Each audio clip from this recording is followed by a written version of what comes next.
I'm Mary Beth Johnson. I'm a chef de cuisine and executive pastry chef, and we're in my Italian kitchen today. We're working with is orecchietta pasta, which is in the shape of, it looks like, believe it or not, little tortoise shells on the back. Trying to find this is from Italy. Normally it's imported because it's rarely will you find this in the grocery store. You have to go to a specialty market to get it. We are making today orecchietta with snap peas and ricotta. And we're going to mix all this up. This is a really light, refreshing first course or lunch. So we've boiled our orecchietta pasta, and we've got some crumbled ricotta salata.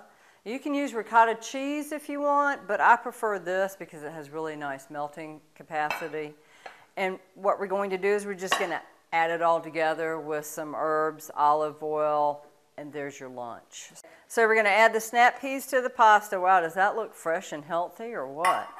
And then we're going to add the crumbled ricotta salata to it. And then we're going to add some fresh herbs. We've got Italian seasoning. You can add fresh basil, parsley.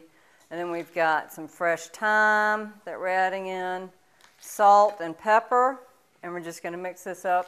I already put a little bit of olive oil on the pasta to keep it separate. And this makes a really beautiful lunch or a side dish or even dinner. I'm Mary Beth Johnson. This is Italian Every Day.